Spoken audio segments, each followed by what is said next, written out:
relationship therapist, and she has some views that I think should be heard about picking partners and things like that. And so I want to say hi to everybody. And my name is Dr. Boyce Watkins, in case you don't know that. But my name doesn't matter.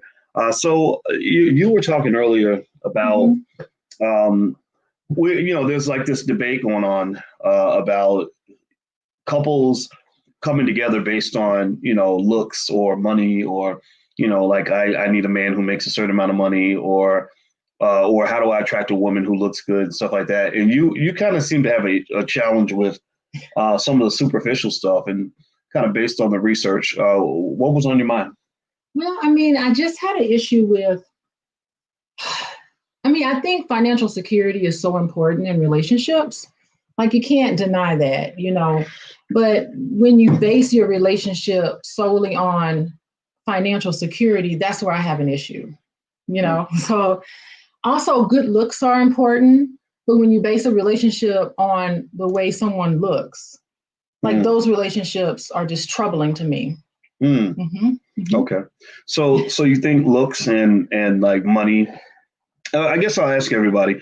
So what do you think? Do you think looks and money matter when it comes to a relationship, or do you think it shouldn't matter at all? Or what do you think? So it almost sounds like you're saying looks don't matter. Like, I can say, when I met you, what you look like did matter. Like, if you look different, I probably would have had a different reaction. So what can you help me kind of understand, like calibrate that? Like, so that, because if you look like an orangutan, I don't know if I would have been as enthusiastic. I would have been like, you know what? You are the greatest friend I ever had with your ugly ass. I wasn't. We were good friends. Yeah, we were, right. The way I look, and you were who you were. Right. So what? How do I make that distinction, right? Because if somebody says looks and money should matter, I don't think that's consistent with the real world. Like, I think women like men who can provide financial security. I don't think that means everything, right? Like, I don't think that makes a man into a good man. I've actually talked about that a lot in terms of telling people, like, look, don't just go chase a man just because he's got money, or don't go trust a big butt and a smile, with a woman.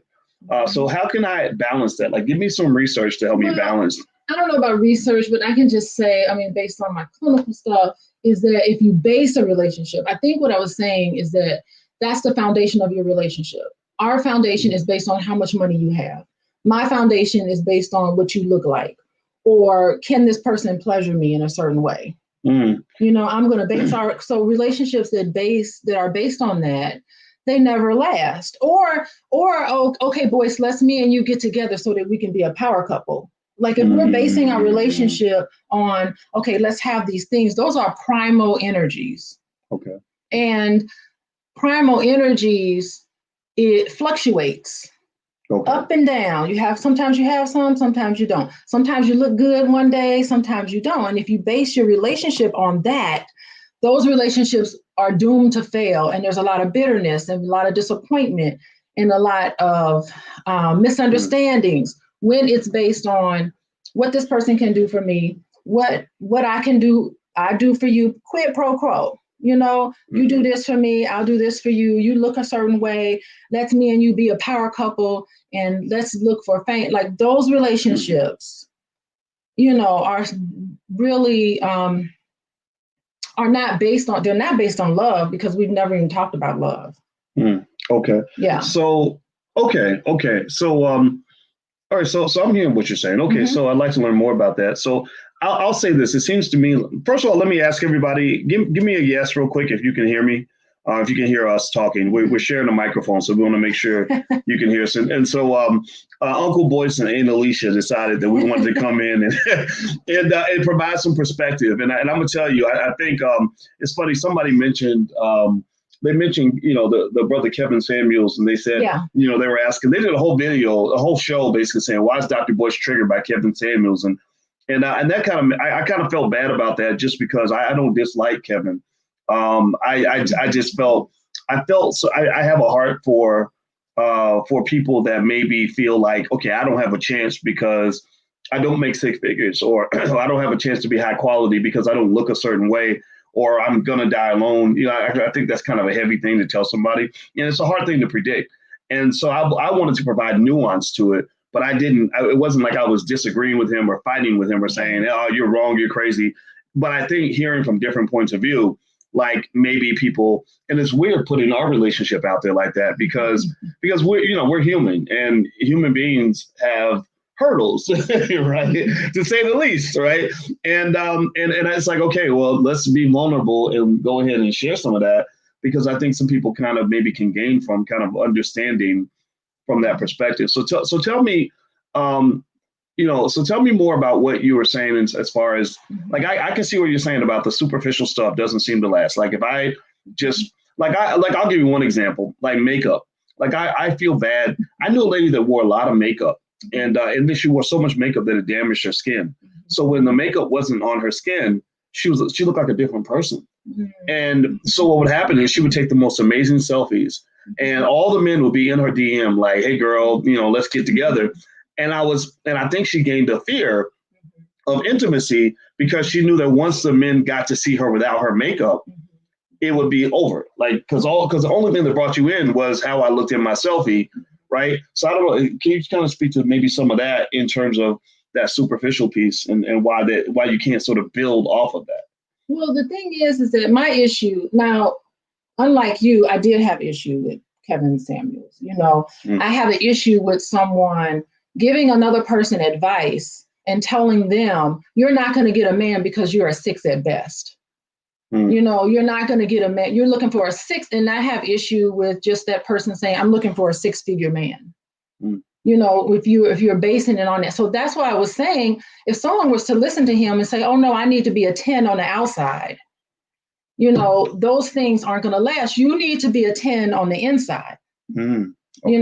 Those are the things that permeates, and that makes you a 10. If you feel good about yourself, you're going to be a 10 to the right person, no matter what you look like. I also have an issue with other people saying, okay, to get a man, you need to gain 10 pounds, or you need to lose 10 pounds, or you need to fix your hair a certain way, or present yourself in a certain way. No, you need to present yourself as your authentic self. Know who you are. And part of that's what I was saying, like, where's the love in the conversation? Part of it is self-love. You have to have this self-love. You have to have confidence in yourself. Compassion for other people, compassion for yourself. That comes first. Be a 10 in the way you feel about yourself. And that's how you permeate out, because your outward appearance is superficial. And when you hang your worth on how much money you make, when you hang your worth on what I look like, the things that I can possess, the things that we can do together, and not based on anything substantial, those are people with very low self-esteem. You don't feel good about yourself, because I only feel good about myself when people on Instagram gives me a bunch of hearts. What is that on Instagram? How many likes? How many likes I get? My worth is tied to how many people like what I post. And that's why there's such a high correlation between social media and depression. Right. It's because I'm basing my worth on people paying attention to me in this way, and it's not based on you on the inside. Okay, so what if you have two people that have both of whom have equally high self-esteem, and one of them looks like a supermodel and the other one looks like, the bottom of somebody's shoe? Like, is it not logical to say that, let's say that there's some things you could do to enhance that person's look? Like you say, like, do your hair different.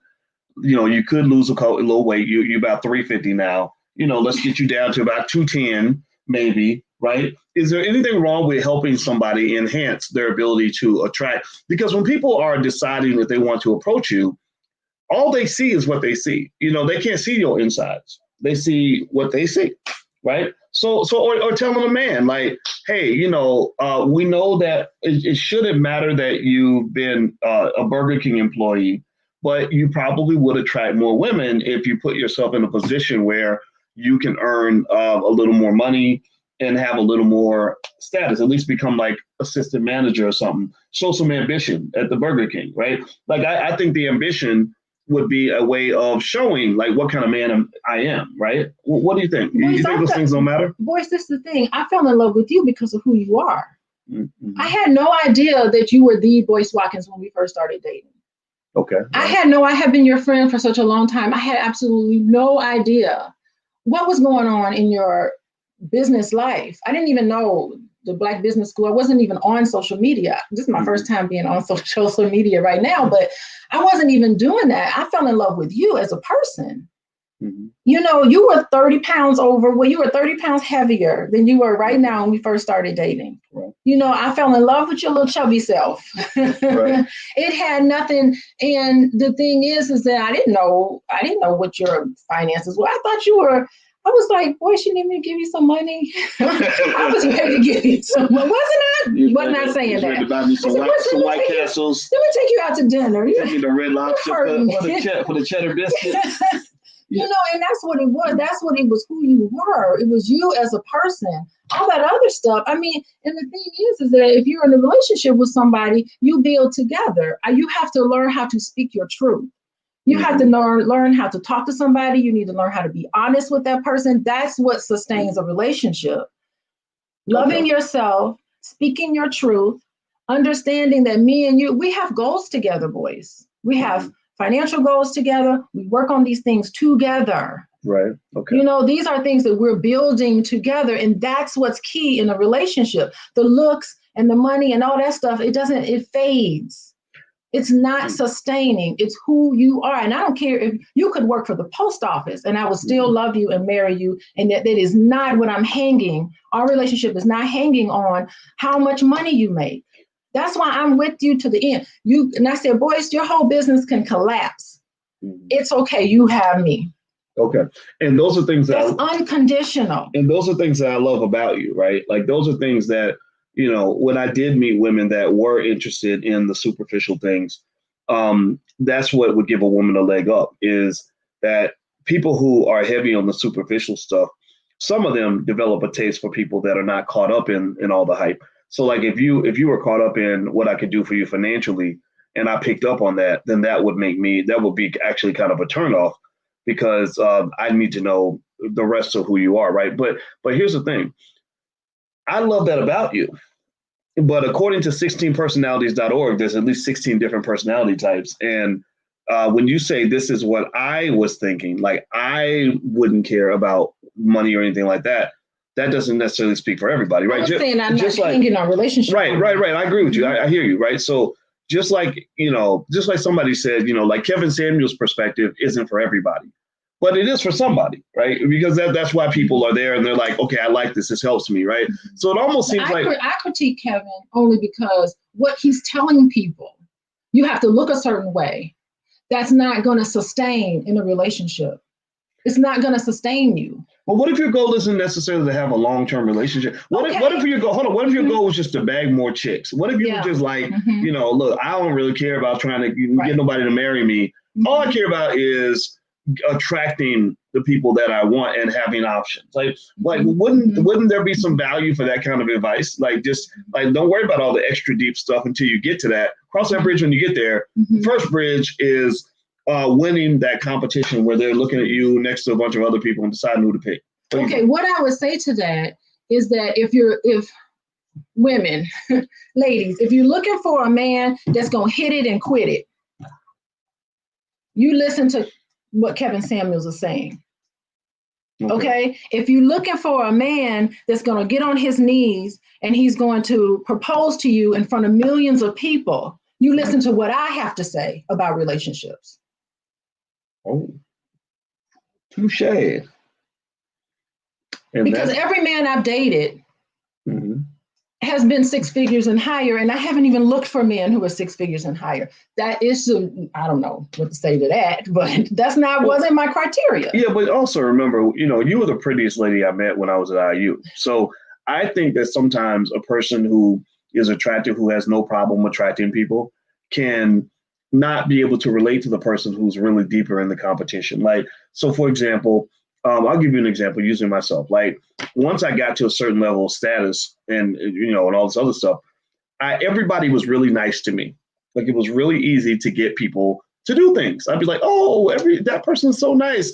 And they'd be like, no, that person's really a bastard. They're just nice to you because you're Boyce. But everybody else, she's really mean to, right? And I think that sometimes like I would wonder if if attractive people can be like, oh, it's easy, just be yourself and everything will be fine. Almost like Michael Jordan saying, oh, just go out there and play and you're going to win championships just by playing. Just go out there and just do your best. It's going to work out. Well, everybody ain't LeBron James or Michael Jordan. What if you're not LeBron? How do you step up and compete with the LeBrons of the world? I think that's kind of a dilemma, don't you think? Well, part of it is that you have to learn how to trust yourself. You need to you have a gut. You have a gut feeling about things, and you need to listen to your inner voice and listen to your gut about people. When I meet people all the time, and I've been meeting a lot of people, I go with my first impression, my gut feeling about that person. And that's how you have wisdom. You have to trust your gut.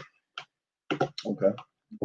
That permeates through a lot of things. I hear that. Well, what I will say is that I don't think anybody, I think that everybody can have their perspective on it. I think that what you said that really resonated with me is what it made me think about is, knowledge of self and self-love. Right? Yes. Like I know one thing that helped me a lot is knowing myself well enough to know what I want, what I don't want, what I'll tolerate, what I won't tolerate. And then loving myself is what allows you to know that despite all the other superficial stuff, there's more to you beneath that, that will allow you to attract the right person and get, in the right situation. And I think also one of the strengths that I felt that you had was, I thought you were very attractive on the outside, but then when I saw the inside mixed with the outside, it was like, wow, this is awesome. That's what made you unique, right? Like a big button, a smile, or a couple curves. You see that everywhere. You see that on the internet. Like there's curves everywhere. There's sexy women all over the earth. But when you really talk about people that have worked very hard on developing who they are on the inside, and in terms of being, decent and humble and kind and loving and nurturing and all these other things, I don't know if there's enough work on that, right? I think that we will critique, at least when I look at like magazines and stuff, they'll talk all day about what you look like on the outside, but I don't see a lot of people saying you need to do the work on yourself on the inside. Like they'll tell you two things. They'll tell you how to fix your outside to make yourself look better, and two, how to judge other people, right? Like what, like if a man does this, then he's no good, or if a woman does that, she's no good. But I don't see a lot of challenge to say, what work are you going to do to work on your inside so that somebody will even want to be around you? I agree with that. And not only is it good for a relationship, but it's also good for the family members in the house, the children in the house. Children, if they have, if we had just our relationship on, Boyce, pay my bills, Boyce. If our relationship is just based on those primal, I guess I can get into chakras and all of that about low level. I can talk about that all day. You can talk about chakras. That's fine. Yeah, I'll talk about chakras later. They tell her it's okay to talk about chakras and metaphysics. Yes, they do know about metaphysics. I can do a talk on that. It's mostly the women that are into that they come in here, but some of the men too. Like you can talk about whatever. Like I don't think that's over anybody. You don't think that's correct? Okay, so so the safety and security I was talking about, that's your root chakra. That's developed when you're between the ages of 1 and 7. That's your root chakra. So the second chakra is your sacral chakra. That's just sexual energy. That's developed when you're 8 to 14 years old. And if you think about it, all of Cardi B's songs are all about the first and second chakra. She doesn't talk about anything higher than that. Lower level needs. It's lower level energies. Lower vibration. Lower vibration and lower energies. And that's what, I never thought I'd talk about chakras today, by the way. But it's lower level energies. And that's just primal energy. If you think about it, all of that is developed by the time you're 14 years old. So if you're basing a relationship on that, then you're basically functioning like a child. You know what I mean? You're basically functioning like you're not even an adult at that point. We haven't even talked about love. You know what I mean? And so when it's based on love, and again, I say it's self-love and self-compassion, when it's based on that, your children have that. You emulate when our kids see us, we love on each other all the time, boys. Like we're constantly hugging and kissing each other all the time. And they see that they are living in a house full of love. Mm-hmm. You know what I mean? And that sort of love, that's how we break generational curses. Have some love in your family. Okay. You know what I mean? Like children have to grow up and see their parents fighting with each other and arguing with each other and breaking up and all of these things. You know, that's not good for the child that has to sit and listen to that and hear that. You know what I mean? So when you have love with each other as a couple, you're going to permeate that love to the children in the house. Mm-hmm. When you speak your truth, okay, speaking your truth, that's the throat chakra. We're going to talk about chakras. You know, you speak your truth, you're being honest and you're being compassionate and you are being your authentic self. I'm not telling you what you want to hear. I'm being honest with you, Boyce, about everything that's going on with me. You know, never have I lied to you about anything because I want to speak my truth because, you know, that's what makes me my authentic self. And I know if we want to talk about, I don't know, getting higher up on the chakra levels, I know that we're together because there's a bigger purpose than me and you. Like I knew from the moment I met you, I was like, wow, I found him. I had no idea what that meant, but it was a very spiritual moment when we met. Yeah, it was a really magical time. I was 19 years old and I had no idea what that meant. I had no idea what it meant. I was like, what does this mean? But I knew that I needed to stay in contact with you. And I did stay in contact with you. Yeah, you did. You really did.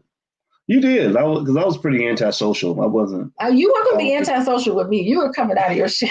Yeah, in case you haven't figured it out, she's the social one. She's the social butterfly. I'm the nerdy math major, introvert. Yeah, well, you know, I think that's a good. I mean, I learned a lot. You know, like I'm practicing trying to hear different points of view. I think that where I always stand on almost everything is I believe there are always lots of truths from different perspectives that I want to hear, right? And I think it's more like figuring out, okay, what are you trying to do, and what is your goal, right? And when I think about love and all that other stuff, I think about the stage one, the attraction, right? And then I think about stage two, which is getting along, just having a relationship, which obviously we all need to work on because we are damaging our kids when we can't at least have a functional situation that maintains a structure long enough for the child to even be born. I mean, there are people who get pregnant and they break up before the baby's even born, which, you know, your child's born in this void of family, you know, and then that third stage. What do you mean by void? Okay, finish your third stage. Okay, the third stage would be marriage, right? Marriage is where you have a different level, a deeper committed construct that has legal implications, financial implications, things like that. And I feel like that has a whole nother set of dynamics, right? And I think the question would become, like, if I'm talking to somebody about relationships, I'd be like, okay, what is your goal? What are you trying to accomplish? And what I find a lot of times is more so on the female side, it might be more related to lasting relationships, but not all the time. Sometimes they may want to just hook up, but I don't think women will have a hard time just hooking up and getting sex. I think it's like the harder stuff is like getting the love and the relationship and the marriage that becomes the puzzle. For the men, I don't hear men saying, I just really wish I could find a way to get married.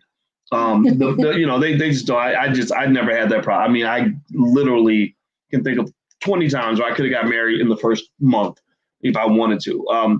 But what men are looking for is just to be attractive to women, to have options.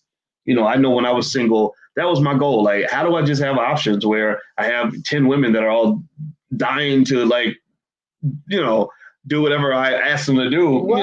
You know? Yeah, like, not with you, of course. I mean, when you're here, you're who I look at now. But I'm talking about when I was younger. This is 20 years ago. But seriously, like, so that's what, you know, when you talk about different styles of whether it's dating advice or whatever, I see dating advice differently from like relationship advice, which might be different from marriage advice. But either way, though, I think no matter what area you are, once you know what you want, you should get advice. That's my 2 cents. What do you think? Okay, you should get advice. I mean, I think the biggest work that you should do, you know, if you're looking for somebody, you should write a list of all the qualities you want in that mate, and then you become all of those qualities.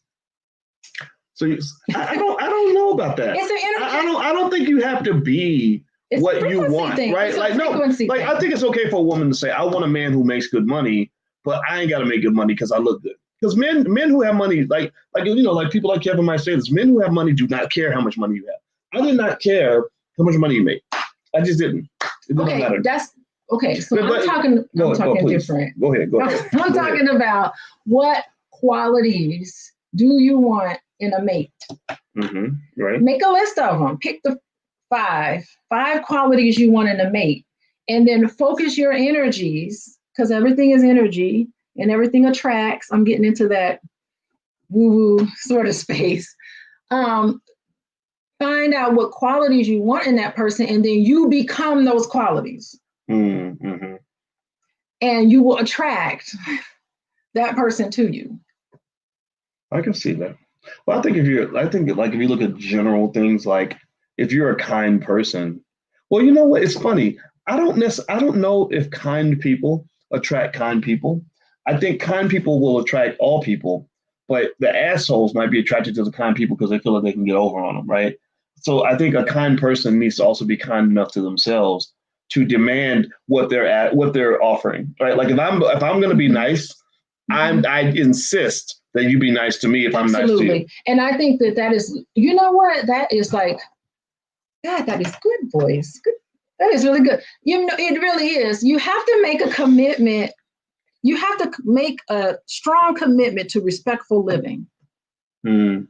You know, it's like, you know, and really own it. Respectful living. That is saying that you are not better than me and you are not less than me.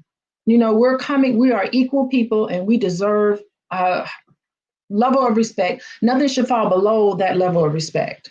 Okay. So if you start to disrespect somebody, what happens is that you think that you are better than them. You think you're one up because I'm better than you. And so I can talk to you this way and I have the right to disrespect you in this way. And if you take it, then that means you believe that you're less than. Well, what if somebody's disrespecting you and you don't want to fight? Like you just kind of let certain things slide because you're like, okay, I'm married, I got children. You know, I can't talk this person out of being disrespectful. So I'm going to just ignore it and let it go. What about that? The issue is that avoiding conflict is still conflict. The conflict is still there, whether you avoid it or not. Avoiding conflict is still conflict. And the thing is that over time, I mean, that's abusive. That's emotionally and psychologically abusive. If you are allowing, and if you're allowing someone to disrespect you, and it's not speaking their mind, it's saying it in a way where they're calling you names. They're being contemptuous. Is that a word? It's a word tonight. They're being demeaning. They're being disrespectful to you. You have to cut it off and say, hey, this conversation is getting less than respectful. And so we need to start over again. And we need to commit ourselves to making sure that we have a high level of respect for each other. Not even a high level of respect, just respect. Well, you know what I believe too is one thing people miss out on when they don't get help in their relationships is they don't understand there's like a functional aspect to just how you can, little things you can do to just communicate, you know, like learning how to talk to each other. Like, you know, because I see a lot of people where they'll start going back and forth and they don't even know how to argue or how to debate or how to disagree. It's so hard, especially when you get triggered. Oh my goodness, Boyce. You trigger me sometimes. And I have to go, oh my God, I'm being triggered. I gotta go. So I immediately like walk away. But then like I walk away and then I come back and be like, okay, I need to talk to you about what you just said. Well, you know, one thing is the fact that the fact that you always come back. I do come back. Right. And that actually, I have found that has really helped, you know, our relationship, because there's some people who will walk away and never come back. Right. And I think that, you know, it's that's what it is. I think if I had to pick sort of something that really helps make a relationship work is I think being with a person that will always come back, that will always circle back, be pissed off, walk away, and then circle back and say either I'm sorry or let's talk about this or I'm so mad at you, just something, right? Because some people will go outward. and it's like, and they never come back. And, that's stonewalling, of course. But, is it called stonewall? Yeah, it's a clinical term, but. No, I mean, I've heard it. I mean, it's one of the four horsemen, right? The four horsemen, right. Do you remember, what are the four horsemen of an argument? Contempt, stonewalling, criticism, and defensiveness. Mm-hmm. Anyway, but yeah, I mean, you have to learn how to come back. But usually when I come back, like if you trigger me or something, if I come back to you, I usually enlist like, okay, boys, this is what I need from you. So I come back and I have to make myself vulnerable because that's where I'm using my voice, my throat chakra, right? That's where I'm using my voice and I'm saying, Boyce, I think I understand what you're talking about. So I'm showing some empathy. And then I'm saying to you, okay, this is what I need from you. And that's making myself vulnerable to be able to recognize what I need and to be able to articulate that to you. It puts me in a vulnerable situation. So you have to be in a relationship. You have to be willing to make yourself vulnerable.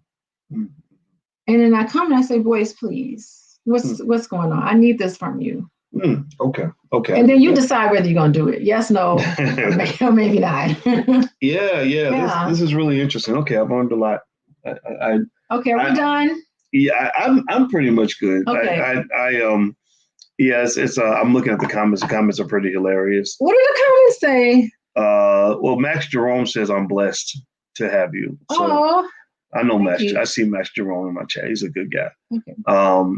And Shy from Philly. Okay, it's hard when two people can't bow down and listen to each other. That's true. Yeah, you do have to submit to each. I think that's what that means. Like, that's another thing. Like, one person submitting to another. Like, y'all submit to each other. But there's caveats to that. I mean, the respect level has to be there. The caveat is I'm not going to submit to you and then you abuse me. That's not going to, that ain't going to work with me for sure, Yeah. But you submit to each other, but you do it with compassion, so I'm always looking out for the best interest of you. Well, that to me, when I think about things like maybe trust or whatever, like I know for me, trust, I have to trust you if I'm going to submit to you. Because if you're an arrogant prick who's going to take advantage of me because I made myself vulnerable to you, I'm not going to make myself vulnerable to you, right? And you have to know that a person is going to, like if I come to you and I say, look, I'm sorry, you don't want somebody who's going to be like, yeah, you should be sorry because you're stupid, and like you want a person that, that's going to be like, yeah, okay, I'm sorry too, and I think that's where I think, like I was impressed with your personality when I really got closer because I'd known you as a friend, but I didn't know you in a relationship. And I found that, that humility, I really liked your humility a lot because I was like, okay, I'm dealing with a person who wants this to work, who's not going to give me a bunch of, BS. Well, like, you know what I mean? Like, because you have some people like that, some people who don't even know how to apologize. Yeah, I mean, listen, a lot of us, relationships, man, can pull it out of you. You can get triggered and you start, and you know what happens when you get through the being triggered, what's happening there is that your hurt child is coming out. And I don't want to get into the wounded child stuff, but it's there's something in your past where you felt hurt. And I think that's another way to be vulnerable is to say, you know what, when you did that to me, or when you said that to me, it reminded me of what happened to me 10 years ago when something happened. I think a lot of people have been through some trauma and been through some situations. So sometimes you don't see the best in them, but that doesn't mean give up on them. You could see me in therapy, or you can go see another therapist and you can work on yourself. But, just because you do some things that are less than ideal, and I think, okay, so the biggest takeaway I think today is that know that the person you choose to marry and to have a relationship with, you're with that person to learn a lesson. Me and you boys, we've grown so much together. And that's what happens in relationships. You get into a relationship with the very person that's going to teach you what you need to know in order for you to grow as a person. And so that takes hard work. And that's why I think people have misconceptions about what marriage means, that I'm going to marry I have a lot of people in my office where the wife comes in and she's just like, he doesn't do it. I don't know if he loves me. He doesn't tell me he loves. And the husband will be sitting there, well, I married you. Of course I love you because I married you. And that's not enough. It's just like, you have to make that commitment to do the work. And in that, you check each other and you grow. You really do grow. Yeah, you grow. Okay. Mm-hmm. All right. Well, we're done talking now. So we actually have there's a YouTube channel if you like to if you like this kind of stuff. The blacklovechannel.com. So feel free to go to the blacklovechannel.com and subscribe. And we kind of have these conversations and I like it because I like to also in fact I'm going to actually invite some therapists in and stuff like that, like Tia Brown and some others that can just give you some points of view that may help you in solving your problems. Like, I can't really always tell you exactly what my opinion is, and not that my opinion really matters, but I think hearing from a lot of points of view and encouraging you to get help, right? Like when you talk about, like people ask me, I'd like to reiterate this point that people ask me, like, why do you talk about relationships? Like, you're a financial guy. Well, people who understand money understand that relationships and money are linked, that forming the right relationships can make your life a lot easier financially and otherwise. And also divorce and breaking up and baby mama drama and all that stuff is really costly. Being a single mother puts you in the lowest bracket of net income. Also, being a single father will put you in the lowest bracket because the child support courts are pretty ruthless financially. So if you have a partner that you can partner with on building whatever it is you're trying to build, and you can get along with that person, then that's a good thing. So you should get help. That's it. Like therapists, books, videos, whatever you can do. So that's why we're putting ourselves out there. If I look a little awkward and partially uncomfortable, it's because I am. I'm not used to talking about my personal life, publicly. If I were perfect, then it'd be easy, right? But I know I'm not perfect, and but then again, maybe that's the best way I can support you, because I want whatever your happiness looks like, I just want you to find it. And I said, I know we talked, and I want to make this point clear too. I know we mentioned Kevin Samuels a couple of times, and I just want to keep reiterating, like, I don't have any issue with the guy. I don't think he's a bad person, and I don't want it to become that. I want it to just become that, where I said, okay, maybe there's other points of view out there that need to be kind of shared too. And that's what it is, right? So it's not one of those like, oh, why is he, saying these things? It's not, I'm not into that. All right. So anyway, I'm out of here. Subscribe to the Black Love Channel, theBlackLoveChannel.com. And those of you who are watching on the 13th, our Generational Wealth Conference is this weekend in the Black Business School. So you can go to generationalwealthconference.com. We'll talk about wills and trusts, estate planning, taxes, life insurance, different insurance policies, real estate, and stock market investing. Julian Gordon will be there, as well as Yolanda Spivey and a lot of other experts. So feel free to go. And Nicole Compton, who's an attorney, and a lot of other good people. So feel free to go to generationalwealthconference.com. That's generationalwealthconference.com. All right, I'm out of here, guys. Have a good day. Thanks for listening. I'll see you soon. Peace.